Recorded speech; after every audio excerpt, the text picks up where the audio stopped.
Good evening. Kathy Beatty here with Facebook Live. Well, also I'm on LinkedIn and I'm on YouTube, so it's not just Facebook Live, Friday Night Live, let's call it that. I am with Divorce Support Anonymous, stepping into your world to give you some help, some hope, some techniques and tools to build a life after divorce or getting through divorce. That's my goal and that is my mission. Announcement I do want to share with you this evening. Oh my word. It's been one of those days. Do you know what I'm saying? It's been one of those days.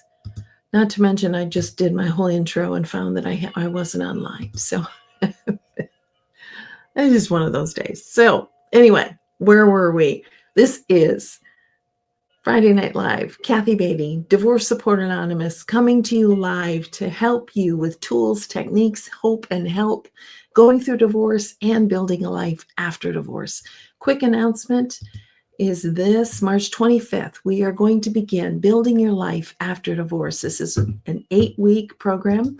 We'll be using these books, primarily the Building Your Future After Divorce. The journal is just complimentary. That's going to just give you an opportunity to journal the first year after divorce, because a lot of important things happen the first year after divorce.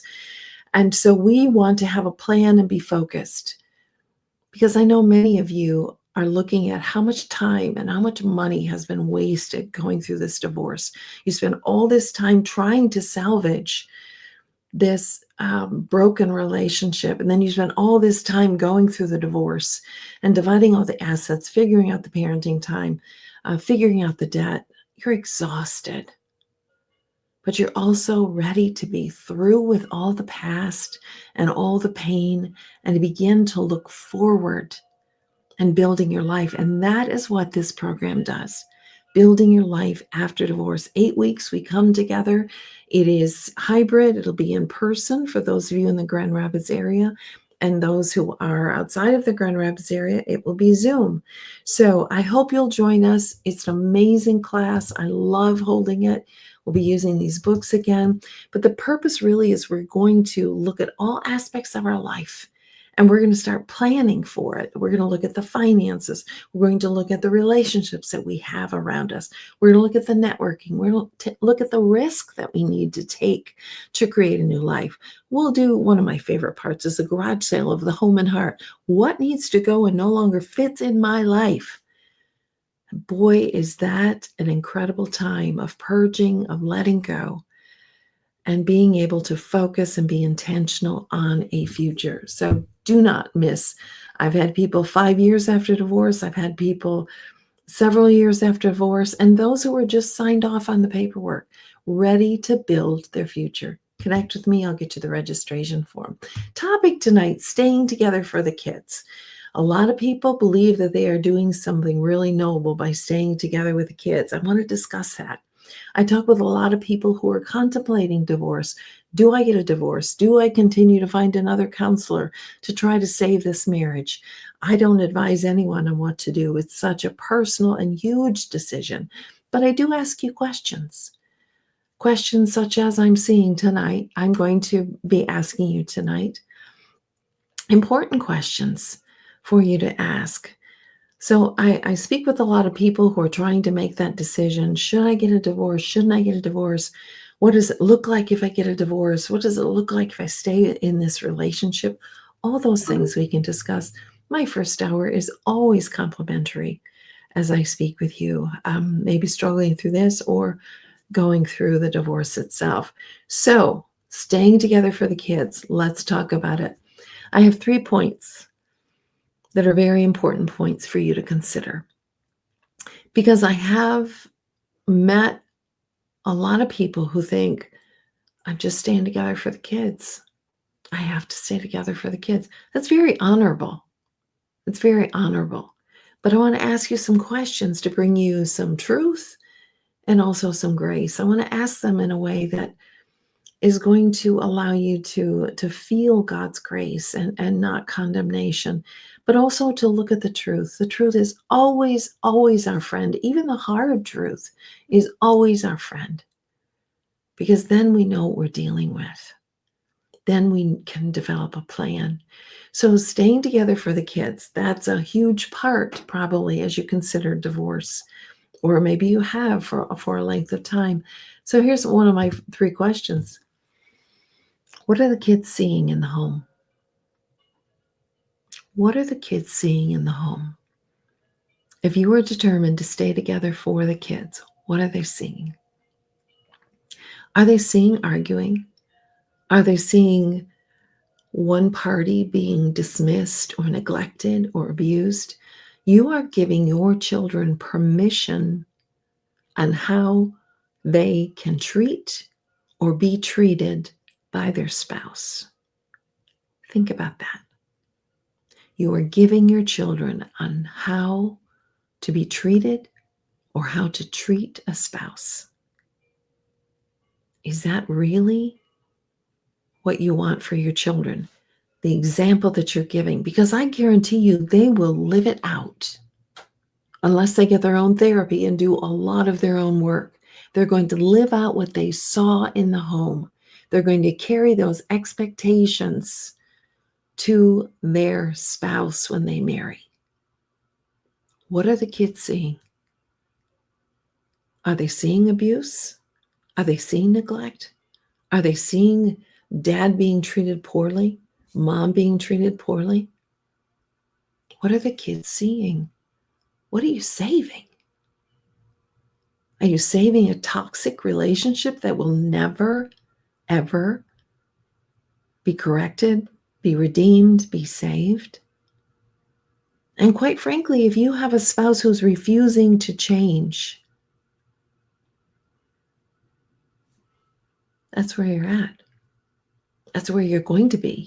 Nothing's going to change unless you change your reaction to it. I mean, there are ways in which you can look at your marriage as a ministry. But again, I ask the question, what are your kids seeing in the relationship? They're seeing, they're understanding, this is what a marriage is. What are the kids seeing? Huge, huge question. Number 2, is a good divorce better than a toxic relationship? If you could go through a divorce and be attentive to your children and both parties being that consistent parent, it's the only thing that's going to get your kids through this. Being that consistent parent who shows up for their kids, who tells them, I love you, I'm always going to be your dad, I'm always going to be your mom. Doesn't matter what happens between your mom and I am always going to be here for you. And then do it. Be there for them. You know, I talk with a lot of parents who say, I would go to my kid's sporting event, but I always feel odd, or the other parent makes me feel odd. You know what? I don't care if you feel odd.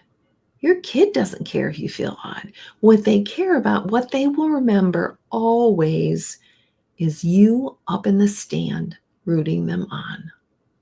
That's what they'll see. So back to the question, is a good divorce, an amicable divorce, and believe me, I hear we're going to do an amicable divorce, and it doesn't always end up that way.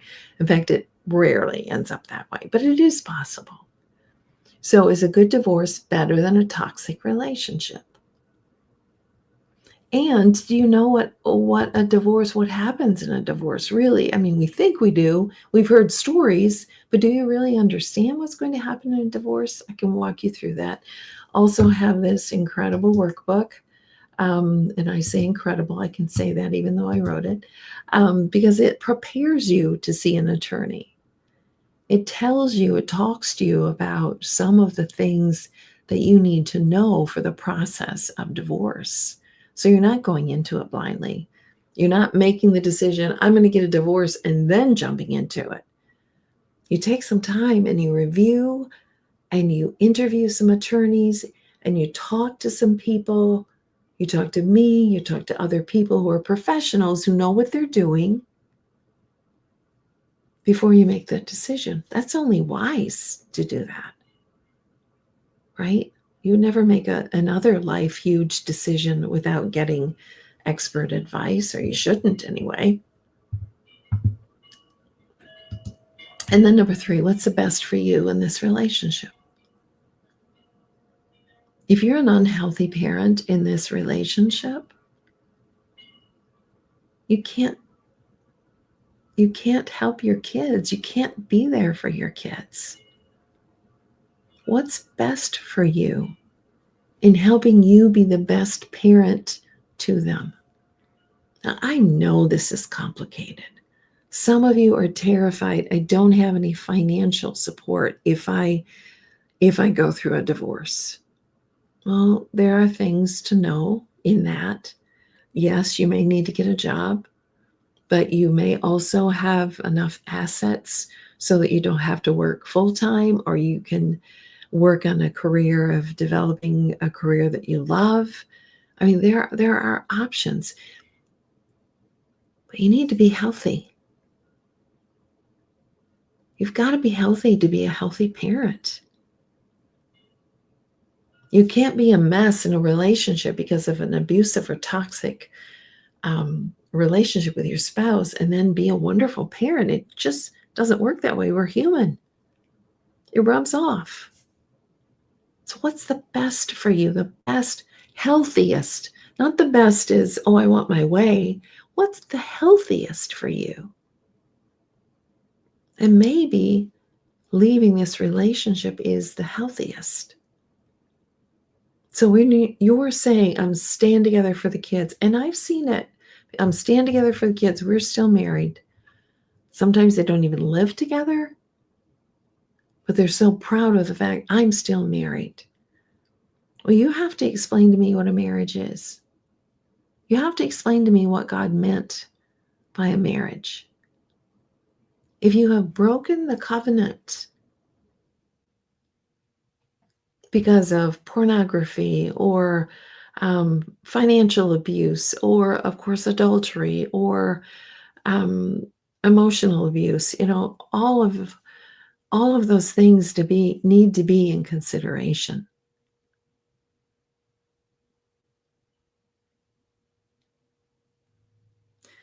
So when you say, I'm going to stay together for the kids, I want you really to look at that. Look at it in depth.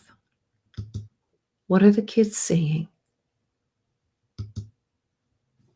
Is a good divorce better than a toxic relationship? And yes, there are good divorces. Some people are healthier when they're divorced. Number 3, what's best for you? Can you be a healthy parent? We're only talking about kids right now, but can you be a healthy parent in this relationship? Questions only you can answer. I can't give you the answer. I can't advise you. But there's certainly important questions that need to be asked of you. I know I've used this the last couple of weeks, but it's just so important. Book of James. If you lack wisdom, ask God. He gives it generously to all without reproach. And it'll be given to him. It'll be given to her.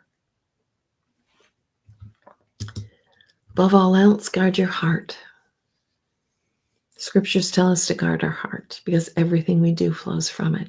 Your parenting flows from it. If your heart is crushed or your heart is abused, you can't parent well. So I know so many of you have such a heart for your kids, and you do anything for your kids. You really would. And I commend you for that, because parenting is sacrifice, totally. But make sure you're sacrificing the right things. Sacrificing yourself in an abusive relationship, or in a relationship of someone who won't get away from pornography, or who has emotionally abandoned you.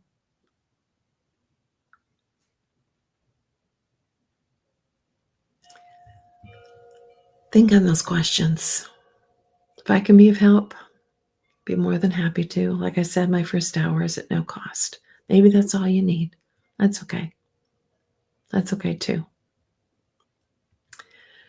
I hope this has been of help to you, and I hope I'll see you March 25th, either in person in Grand Rapids or online. This is Kathy Beatty, walking with you every step of the way through the trauma and after the trauma of divorce. Have a good night.